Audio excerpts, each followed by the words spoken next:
Let me tell you the story of a clocksmith who knew the weight of promises and the strange, impossible mornings in Pendlebarrow where time refused to behave. There, on its hilltop perch, stood the Keeptime Spire, a monumental clockwork whose every tick and turn did more than mark the hours. This spire was the guardian of vows, oaths, and contracts, binding them into the very gears spinning through generations. But all mechanisms wear down, and now the spire's heartgear faltered, bending time into absurd knots. Every morning in Pendlebarrow began with echoes of forever. A nervous groom paced circles before a chapel doorway, waiting for a bride who could not arrive. Nearby, a baker's apprentice measured flour with the same 17-year-old hands he'd used for decades, and creditors hovered with ledgers that wore holes in their pages, unable to collect on debts as due days looped endlessly. The town was broken, and so too was the quiet rhythm of keeping each other honest. Someone had to fix it. Bram Hallow, clocksmith and artificer, left the oil stains of his workbench to climb the spire. Practical, methodical, and no stranger to the small romanticism of a well-kept promise, Bram knew every cog and turning tooth inside the great machine. What he did not know was why time itself had gone so awry. He needed help. First to join him was Maris Vale, a life domain cleric who had spent her days tending to the strangest wounds caused by the stuttering time. Prayers stretched too thin, infants trapped in the moment of their birth, couples forever waiting through unending wedding vows. Next came Tuck Brindle, a halfling rogue entirely too comfortable with the spire's shadowy maintenance tunnels, whose dust-covered corners hid treasures and secrets. And lastly, Elora Finch, an elven wizard whose mastery of chronomancy and obsession with the histories of hours could lend insight into what shifted time's delicate weave. The team began their investigation in the spire's lower chambers, where the clunk and grind of the heartgear told the tale of its own weariness.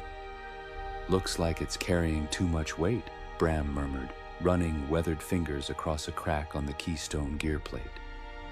50 years ago, this thing only held the marriages, seasons, and elder rites.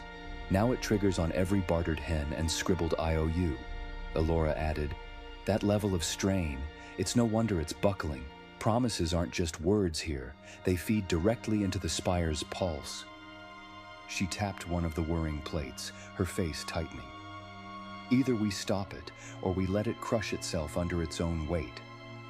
Maris frowned, her voice soft but firm. "Stopping the clock means breaking every frozen vow in town. The grooms, the apprentices, the babes stuck on the first day of breath, they'll go on, unfinished." "No," Bram said resolutely. "Not yet.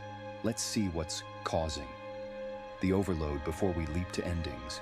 Promises carry weight, but somewhere, someone added more than time was meant to bear." Their search led deeper into the spire's underbelly, where oil stained both floor and air. Tunnels twisted, revealing forgotten mechanisms ticking like ghost hearts in the dark. And then, in the center of a long-abandoned chamber, they found it.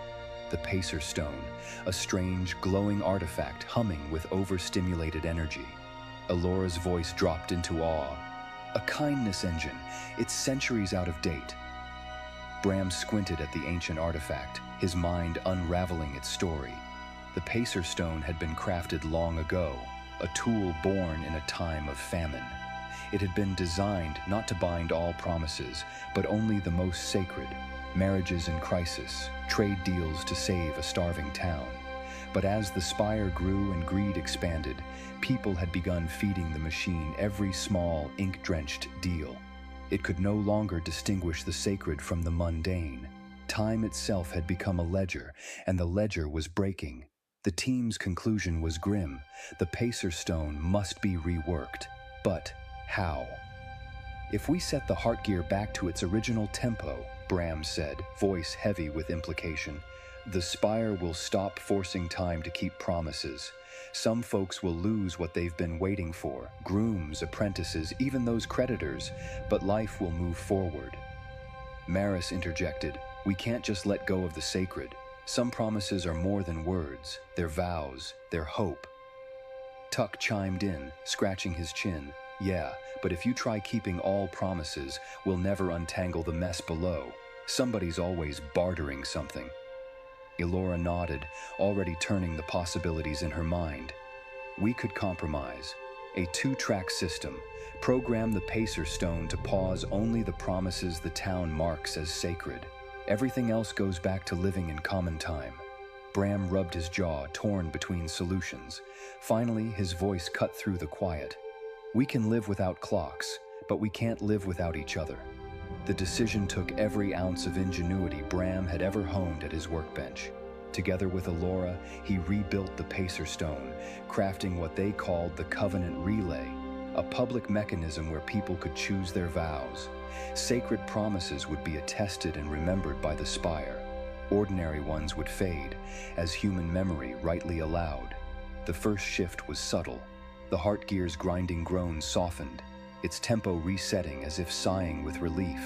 Hours finally started marching forward. Days unlocked themselves, and Pendlebarrow bloomed back to life. Weddings happened. Apprentices grew old, their hands strong enough to make their own craft. Babies drew their first bright breaths. And creditors, the few who remained, sighed as old debts simply dissolved into dust. In that quiet aftermath, Bram returned to his workbench. His heart was heavier, true. He had seen how fragile time was, how dangerous it became when it carried the weight of all their promises. But he also took comfort knowing that in the end, choices were theirs again.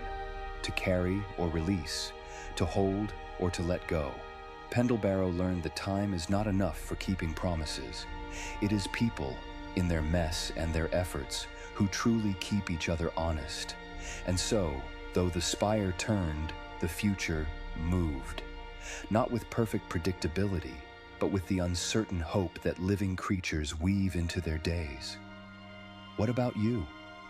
Would you trust your sacred vows to a machine? Would you let time hold you accountable, or would you rather hold others and yourself? Let us know in the comments. And if you'd like to hear more tales like this, be sure to like and subscribe.